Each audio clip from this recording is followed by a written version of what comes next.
अगर मैं आपसे कहूं कि आप सिर्फ 5 मिनट में एक्टिव से पैसिव वॉइस बनाना सीख सकते हैं तो शायद आपको यकीन नहीं होगा। लेकिन आज के इस वीडियो में आपको एक ऐसी ट्रिक बताने जा रहा हूं जिससे प्रेजेंट कॉन्टिन्यूअस टेंस का एक्टिव से पैसिव वॉइस बनाने के लिए आपको एक बच्चे का खेल बन जाएगा। और सबसे मजेदार बात यह है कि आप जब भी आज के बाद एग्जाम में बैठोगे, अगर आपको प्रेजेंट कॉन्टिन्यूअस टेंस का अगर कोई भी एक्टिव वॉइस मिल गया तो आप उसको पैसिव वॉइस आराम से कर सकते हो, बिना कुछ सोचे, बिना कुछ समझे। आज के इस वीडियो में मैं आपको ऐसी ट्रिक देने वाला हूँ, ऐसी फॉर्मूला समझाने वाला हूँ जिससे आप कभी भी नहीं भूलोगे। तो वीडियो के लास्ट तक बने रहिएगा क्योंकि मैं आपको बीच में एक ऐसा सीक्रेट फॉर्मूला देने वाला हूँ जिससे आप बिना रटे वॉइस को आप आसानी से चेंज कर सकते हैं। तो चलिए शुरू करते हैं आज का ये टॉपिक का नाम है प्रेजेंट कॉन्टिन्यूअस का पैसिव वॉइस। आपने एक्टिव वॉइस तो पढ़े हैं, लेकिन आज मैं आपको उसका पैसिव वॉइस समझाने जा रहा हूँ। सबसे पहले एक सवाल है आपसे, अगर मैं आपको बोलूं कि Ram is writing a letter, ध्यान दीजिएगा, Ram is writing a letter, okay, तो क्या आप इसे पैसिव वॉइस में बदल सकते हो? एक बार ध्यान से देख लो, Ram is writing a letter, इसे आप पैसिव वॉइस में चेंज कर सकते हो। तो बहुत सारे ऐसे बच्चे हैं जो यहाँ पर गलती कर सकते हैं। वो क्या है? Ram is writing a letter, इसका पैसिव वॉइस बनाते समय से कई सारे बच्चे हैं जो बहुत सारी इसमें गलती कर सकते हैं। तो अब इसे पैसिव वॉइस में कैसे बदलते हैं, पूरा सिस्टम स्टेप बाय स्टेप आप पूरा समझिएगा। वीडियो को फुल वॉच कीजिएगा, वीडियो को इसके मत कीजिएगा, नहीं तो आपको कुछ भी समझ में नहीं आएगा। तो अब मैं इस सेंटेंस को एक्टिव से पैसिव वॉइस बदलने का पूरा system and step by step समझाने जा रहा हूँ। तो सबसे पहले ध्यान में ये होना चाहिए कि हमारा एक्टिव वॉइस क्या होता है।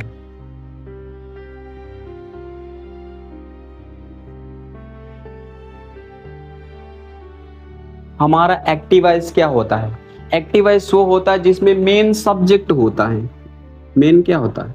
सब्जेक्ट होता है। ओके, हमारा जो मेन है वो सब्जेक्ट होता है। ओके, कौन सा? एक्टिव वॉइस में कौन मेन होता है? सब्जेक्ट मेन होता है। ओके, फॉर एग्जांपल लिखा है कि Ram is writing a letter, पूरा काम किसके द्वारा हो रहा है? राम के अकॉर्डिंग हो रहा है। ओके, तो यहाँ पर ये एक्टिव वॉइस है। क्यों? क्योंकि सब्जेक्ट इसमें मेन है, वो हमारा क्या है? एक्टिव वॉइस है। और अब यहाँ पर राम काम कर रहा है, तो सेंटेंस में जब भी काम करे वो हमारा क्या होता है? एक्टिव वॉइस का। राम जैसे है कि Ram is writing a letter, जो लेटर है वो लिखने का काम कौन कर रहा है? राम कर रहे हैं। तो ये जो है एक्टिव वॉइस है। सब्जेक्ट क्या हमारा है? राम है। और यहाँ पर राम काम कर रहा है, इसलिए हमारा क्या है? सब्जेक्ट है। ओके, तो अब बारी आती है कि पैसिव वॉइस क्या होता है। पैसिव वॉइस क्या होता है? देखो, एक्टिव वॉइस वो होता है जो जिसके द्वारा काम पर ध्यान दिया जाता है, मतलब जिसके द्वारा काम होता है। और पैसिव वॉइस वो होता है जब काम पर ध्यान दिया जाता है। ओके, काम तो हो रहा है लेकिन किस पर हो रहा है? ए लेटर पर, यानी राम के द्वारा ए लेटर पर काम किया जाता है, तो वो हमारा निकल के आएगा पैसिव वॉइस। क्या निकल के आएगा? Passive voice. ओके, तो हमारा पैसिव वॉइस से मेन हमारा क्या होता है? ऑब्जेक्ट होता है। ओके, यानी एक्टिव वॉइस में सब्जेक्ट मेन होता है, पैसिव वॉइस में ऑब्जेक्ट मेन होता है। तो अगर हम इसको पैसिव वॉइस बनाएंगे तो क्या होगा? A letter is being written by Ram, ये इसका पैसिव वॉइस हो जाएगा। अब एक्टिव वॉइस से पैसिव वॉइस बनेगा कैसे? क्या इसके रूल्स होते हैं? क्या इसके फॉर्म्स होती हैं? कौन सी चीज यहाँ पर बीइंग आया है, कैसे यहाँ पर बीइंग ऐड हो जाएगा, ये सारा कुछ इस वीडियो में समझेंगे। अब हमारा पहला सेंटेंस जो निकल कर आता है वो होता है अफर्मेटिव सेंटेंस। पहला है अफर्मेटिव सेंटेंस। चलिए देखते हैं कि प्रेजेंट कॉन्टिन्यूअस का अफर्मेटिव सेंटेंस का एक्टिव एंड पैसिव वॉइस क्या होता है। ओके, सो मैं पहले आपको स्ट्रक्चर से रूबरू करा देता हूँ। हमारा स्ट्रक्चर एक्टिव वॉइस का जो बनेगा वो बनेगा subject plus is am are plus verb की आईएनजी फॉर्म प्लस ऑब्जेक्ट। ठीक है, आपने इतना ही तो पढ़ा होगा। अब इसको जब हम पैसिव वॉइस में चेंज करेंगे तो वो हो जाएगा, ऑब्जेक्ट आपका पहले आएगा, ऑब्जेक्ट लिखेंगे, उसके बाद हेल्पिंग वर्ब लिखेंगे इज एम आर, उसके बाद हम बीइंग का यूज करेंगे उसके बाद हम मेन वर्ब की थर्ड फॉर्म का यूज करेंगे। अच्छा ये बात है कि मेन वर्ब का थर्ड फॉर्म क्यों यूज कर रहे हैं? आप बोलोगे कि पहले वाले में तो मेन वर्ब की आईएनजी फॉर्म है और दूसरे वाले मेन वर्ब की थर्ड फॉर्म ये कैसे यूज हो गई? देखो मेन वर्ब की थर्ड फॉर्म जब हम पैसिव वॉइस बनाते हैं तो पैसिव वॉइस में हमेशा मेन वर्ब की थर्ड फॉर्म का ही यूज होता है। ओके, सो आगे हम लिखेंगे बाई, उसके बाद हम लिखेंगे सब्जेक्ट। सो ध्यान से देख लो, ये हमारा स्ट्रक्चर है। इस स्ट्रक्चर के अकॉर्डिंग हम आपको पैसिव वॉइस में चेंज करना सिखाएंगे। तो let's start the topic. For example जैसे कहें कि Ram is writing a letter. अच्छा कुछ बच्चों को तो आता होगा, वो तो बहुत आसानी से बताएंगे क्योंकि मैंने स्टार्टिंग में बता दिया था इसका पैसिव वॉइस क्या होता है। तो सबसे पहले ढूंढते हैं कि इसमें हमारा सब्जेक्ट क्या है। ओके, तो सब्जेक्ट हमारा निकल के आएगा, वो क्या होगा? राम होगा। अब इसमें वर्ब ढूंढते हैं, वर्ब हमारा क्या निकलेगा? राइटिंग निकलेगा। अब बचा क्या है? ऑब्जेक्ट। ऑब्जेक्ट हमारा क्या मिल गया? A letter. अब देखो हो गया। अब स्ट्रक्चर के अकॉर्डिंग पैसिव वॉइस में जब बनाएंगे इसे तो क्या होगा? कह रहा सबसे पहले ऑब्जेक्ट लिखो, ए लेटर है, ए लेटर। अच्छा ए लेटर सिंगुलर है तो सिंगुलर के लिए हम इसका यूज कर देंगे, ए लेटर इज।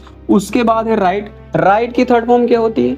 रिटन। अब बोलोगे सर इसमें तो बीइंग लगा है। हाँ, हेल्पिंग वर्ब के तुरंत बाद हम क्या लगाएंगे? बीइंग ऐड कर देंगे, उसके बाद रिटन हो जाएगा। अब कह रहा मेन वर्ब की थर्ड फॉर्म का यूज कर लिया, अब उसके बाद आप बाई का यूज करो। चलो बाई का कर लेते यूज, ठीक है।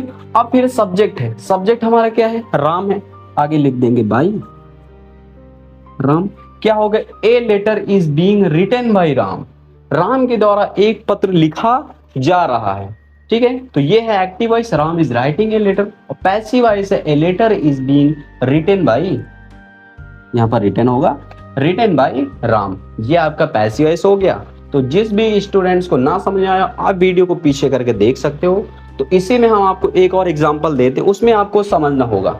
हो सकता है कि इसमें आपको ना समझ आए तो नेक्स्ट वाले एग्जांपल में आप जरूर समझ जाइए। तो दूसरा हम एग्जांपल जैसे दें कि she is cooking the food. She is cooking the food, वो खाना बना रही है। अब द फूड हमारे क्या है? कुकिंग क्या है और शी क्या है? ये चीजें आपको ध्यान देनी होगी। शी हमारा क्या है? वो सब्जेक्ट है। कुकिंग क्या है? वर्ब है। द फूड क्या है? ऑब्जेक्ट है। तो ऑब्जेक्ट क्या? ऑब्जेक्ट को आप पहले लिखो, पैसिव वॉइस में लिखेंगे। ऑब्जेक्ट हमारा द फूड है, क्या लिखेंगे? The food. ओके, इसके अकॉर्डिंग इज लगेगा। उसके बाद हम बीइंग का यूज करेंगे, बीइंग। उसके बाद मेन वर्ब की थर्ड फॉर्म कुकिंग है, इसका थर्ड फॉर्म क्या होता है? कुक्ड होता है, कुक्ड बाई क्या हो जाएगा? सी। सी यहाँ पर सब्जेक्ट है। अब इसको हम ऑब्जेक्ट में लाएंगे तो सी का ऑब्जेक्टिव केस क्या होता है? हर होता है, बाई हर। तो क्या हो गया? The food is being cooked by her, उसके द्वारा खाना बनाया जा रहा है। तो आपको अफर्मेटिव सेंटेंस समझ में आ गया? और समझ में आ गया हो तो एक कमेंट कर दीजिएगा यस, अदरवाइज कोई बात नहीं। चलो चलते हैं, अब इस पे देखते हैं। दूसरा जो हमारा सेंटेंस है वो होगा निगेटिव सेंटेंस। ये हमारा है निगेटिव सेंटेंस। अब निगेटिव सेंटेंस का देखेंगे स्ट्रक्चर क्या होता है, सेंटेंस में कौन से ऐसे चीजें हैं जो चेंज होती हैं। ओके, सो स्ट्रक्चर देखते हैं पहले एक्टिव वॉइस का। क्या होगा? Subject plus is, am, are plus not plus verb की ING form plus object plus other. कुछ बचा हो तो अदर में चला जाता है। ओके, सो ये होता है निगेटिव सेंटेंस का स्ट्रक्चर। अब हम इसको पैसिव वॉइस में बनाएंगे। सो पैसिव वॉइस का स्ट्रक्चर क्या होगा? सबसे पहले ऑब्जेक्ट लिखेंगे, ओके, उसके बाद हेल्पिंग और इज, एम, आर, ठीक है। अब इसमें ऐड होगा बीइंग, लेकिन बीइंग देखेंगे जुड़ेगा कब? सो नॉट लगेगा, उसके बाद हम बीइंग लगाएंगे। ओके, उसके बाद क्या होगा? जो मेन वर्ब आएगी उसकी थर्ड फॉर्म लिखेंगे, उसके बाद हम बाई का यूज करेंगे और उसके बाद हम सब्जेक्ट का यूज करेंगे। ओके, सो ये हमारा स्ट्रक्चर है। अब इस स्ट्रक्चर के अकॉर्डिंग हम देखेंगे सेंटेंस कैसे चेंज होते हैं। सो पहले हम कहें एग्जांपल के तौर पर कि you are not writing a letter, ये हो गया। You are not writing a letter, तुम एक पत्र नहीं लिख रहे हो। ओके, सो ये हमारा एक्टिव वॉइस है। अब इसका पैसिव वॉइस क्या होगा देखते हैं। पहले देखेंगे इसमें ए लेटर क्या है, राइटिंग क्या है और यू क्या है। यू हमारा सब्जेक्ट है, राइटिंग वर्ब है, ए लेटर हमारा क्या है, ऑब्जेक्ट है। तो ऑब्जेक्ट को हम सब्जेक्ट बनाते हैं, तो क्या लिखेंगे, a letter. A letter singular है तो क्या लिखें, ए लेटर इज। उसके बाद नॉट है, कह रहा हेल्पिंग वर्ब के बाद नॉट लगाओ, नॉट। उसके बाद बीइंग, ठीक है। अब उसके बाद मेन वर्ब की थर्ड फॉर्म राइटिंग है, राइटिंग की थर्ड फॉर्म क्या होती है, रिटन होती है, रिटन। अब किसके द्वारा, बाई। यू है, यू सब्जेक्टिव केस और यू ऑब्जेक्टिव केस दोनों होता है, बाई यू। क्या हो गया, a letter is not being written by you. एक पत्र उसके द्वारा, यानी एक पत्र तुम्हारे द्वारा नहीं लिखा जा रहा है। क्या हो गया कि एक पत्र तुम्हारे द्वारा नहीं लिखा जा रहा है। ये तो हो गया। अब इस पे दूसरा एग्जांपल जैसे देखें, जैसे हम कहें कि they are not playing the cricket, sorry they होगा, they are not playing the cricket, वे क्रिकेट नहीं खेलते हैं, वो खेल रहे हैं, वे क्रिकेट नहीं खेल रहे हैं। तो हमारा क्रिकेट क्या है, प्लेइंग क्या है और दे क्या है। दे हमारा सब्जेक्ट है, प्लेइंग हमारा वर्ब है और क्रिकेट हमारा ऑब्जेक्ट है। इसको पैसिव बहुत ही सिंपल हो जाएगा, क्या हो जाएगा,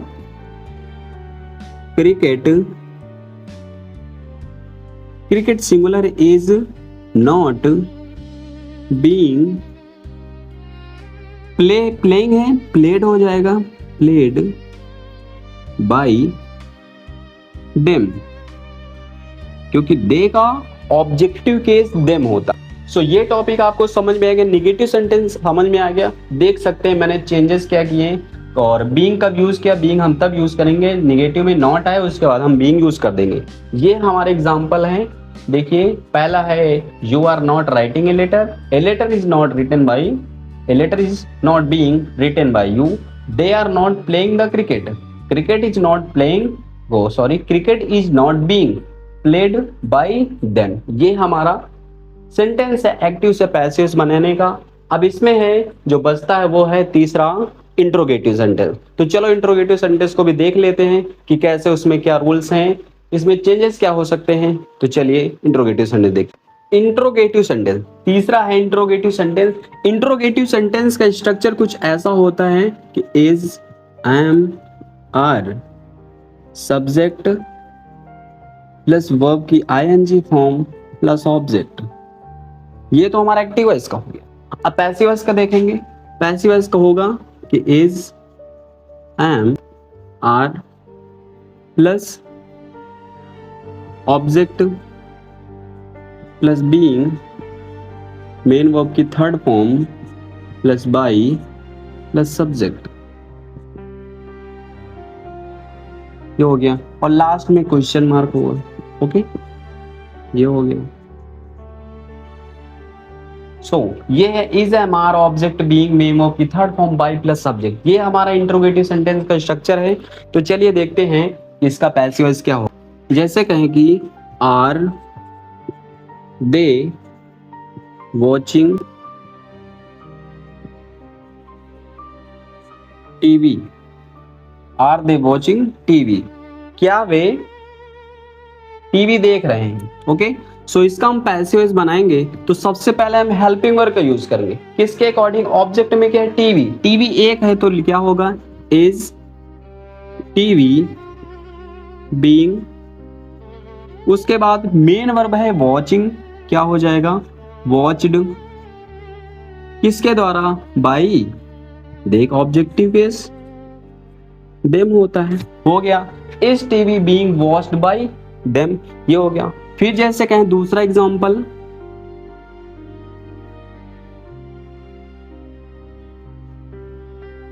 you are, are you finishing the project.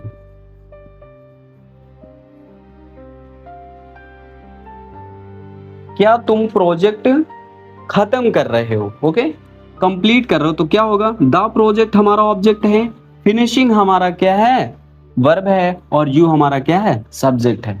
क्या होगा, द प्रोजेक्ट एक है तो पैसिव वॉइस में लिखेंगे is the project being finished by you. बहुत ही इजी है, आपको सिर्फ ध्यान देना है स्ट्रक्चर पे, और स्ट्रक्चर के अकॉर्डिंग आप जब पैसिव वॉइस बनाएंगे तो कोई भी गलती नहीं होगी। मेरी बात ध्यान से सुनिए, जब भी आप स्ट्रक्चर के अकॉर्डिंग बनाएंगे सेंटेंस तब कोई भी गलती नहीं हो सकती। ओके, सो ये है एक्टिव वॉइस का और ये है पैसिव वॉइस का। एक्टिव वॉइस का स्ट्रक्चर ये है, पैसिव वॉइस का आप हमेशा ध्यान दो। इंट्रोगेटिव सेंटेंस में अगर जब भी आपको एग्जाम में या फिर कहीं आपको मिले, so first letter is capital, पहले जो लेटर है वो बड़ी होनी चाहिए, और लास्ट में जो पंक्चुएशन यानी जो क्वेश्चन मार्क है वो लगा होना चाहिए। अगर क्वेश्चन मार्क आप लगाना भूल जाते तब आपका सेंटेंस सही होने के बावजूद भी वो गलत हो जाता। तो इसी में एक पार्ट और आता है जो होता है WH टाइप का। पहला तो यस और नो टाइप का था, दूसरा होता है WH टाइप का जो है। सो उसका स्टार्टिंग क्या होता है कि question word plus is am are plus subject plus verb की ING form plus object plus question mark, ये हो गया। इसका हम पैसिव वॉइस बनाएंगे तो क्या होगा, सबसे पहले क्वेश्चन वर्ड लिखेंगे, ओके, उसके बाद हम हेल्पिंग वर्ड लिखेंगे इज एम आर, उसके बाद ऑब्जेक्ट को लिखेंगे, उसके बाद हम बीइंग का यूज करेंगे, एंड देन मेन वर्ब की third form plus by plus object, यानी ऑब्जेक्ट जो होगा हमारा सब्जेक्ट ये राइट कर देंगे, एंड लास्ट में क्वेश्चन मार्क।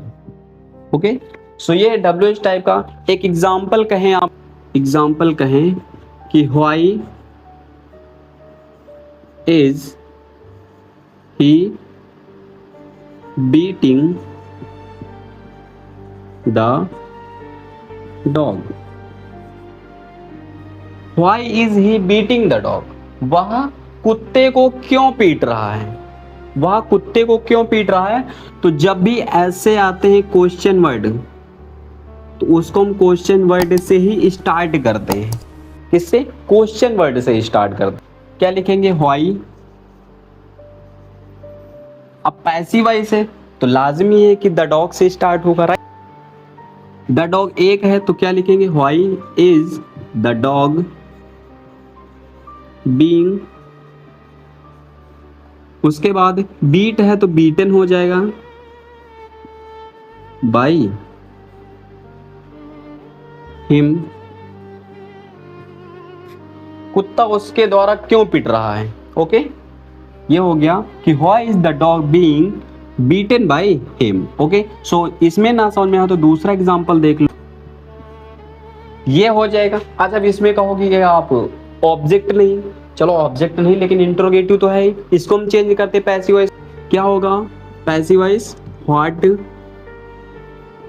ओके, उसके बाद अब देखो इसमें आर लगाएंगे इज लगाएंगे। सो देखेंगे इसमें हम लगाएंगे इज, ओके, क्योंकि ये जो है ये तो लास्ट में चला जाएगा। तो क्या लिखेगा, what is being done by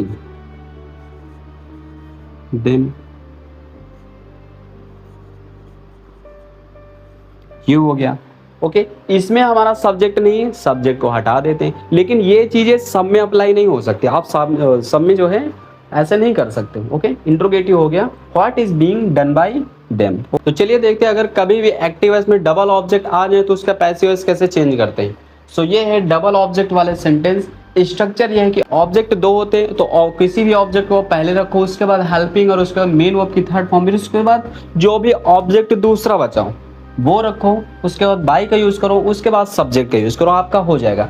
सो पहला लिखा है कि she is teaching us English, वो हमें क्या पढ़ा रही हैं, इंग्लिश पढ़ा रही हैं। अब इसका हम पैसिव वॉइस देखेंगे।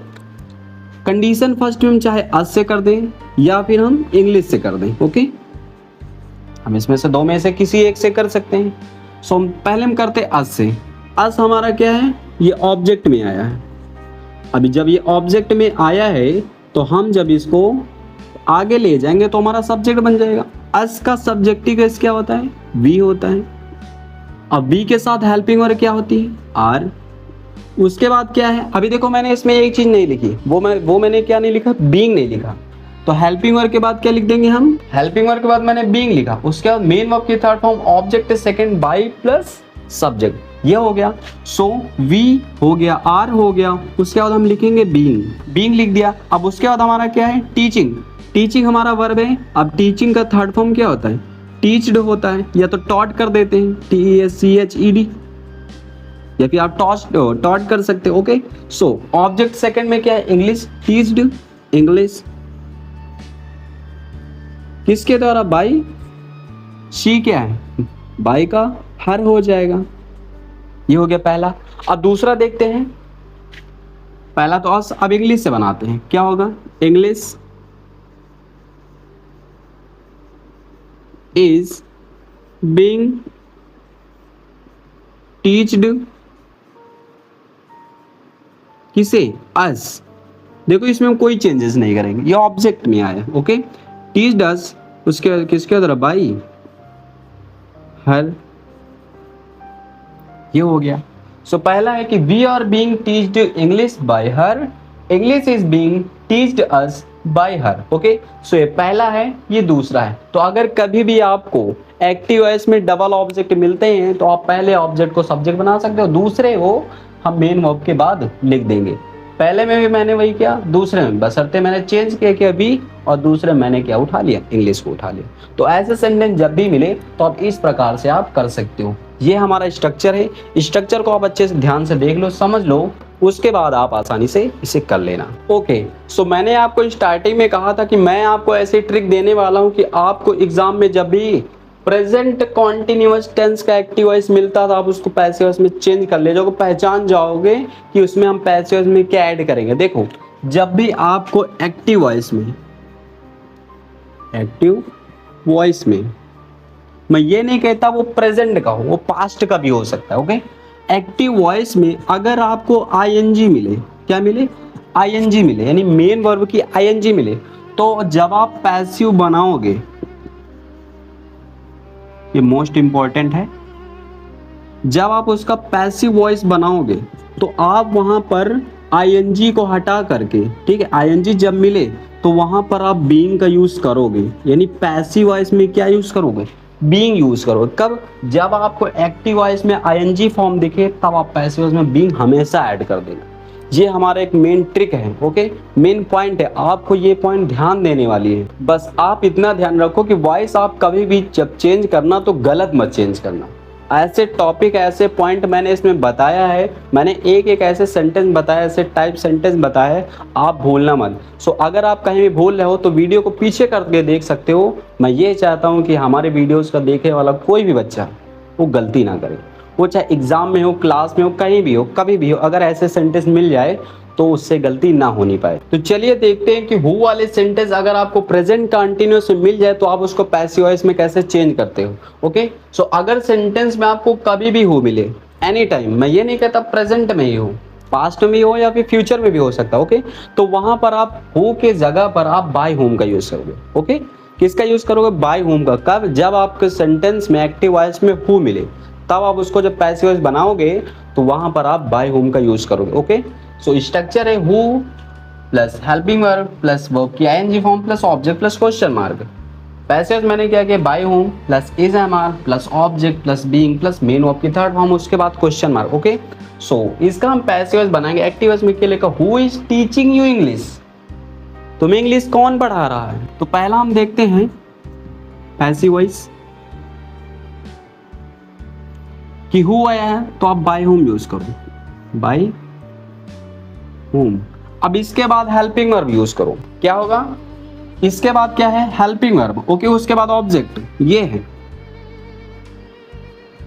क्या होगा, यू के according by whom are you, okay. इसके बाद क्या होगा, being, by whom are you being. अब इसके बाद क्या लिखेंगे, कह रहा है कि बीइंग यूज किया मेन वर्ब की थर्ड फॉर्म क्या है,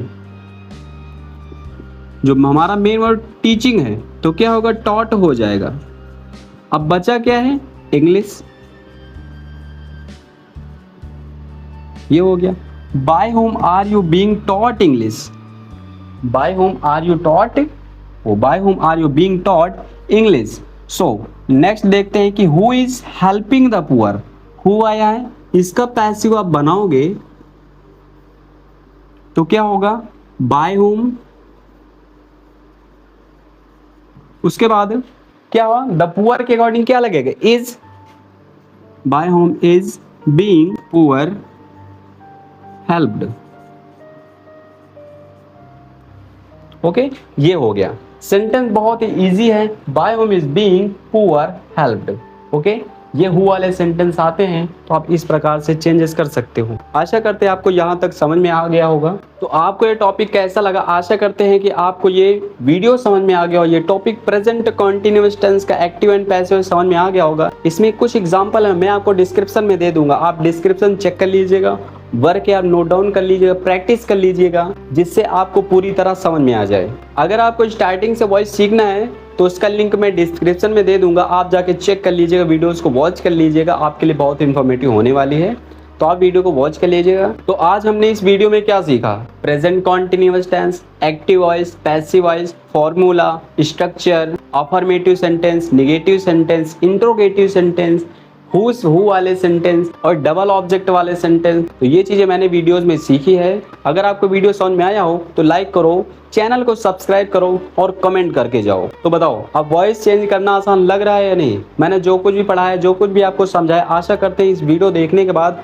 आप कुछ भी मिस नहीं करोगे, आप कभी भी नहीं भूलोगे। तो मिलते हैं अगली वीडियो में एक और धमाकेदार ग्रामर चैप्टर के साथ। तब तक के लिए जय हिंद दोस्तों।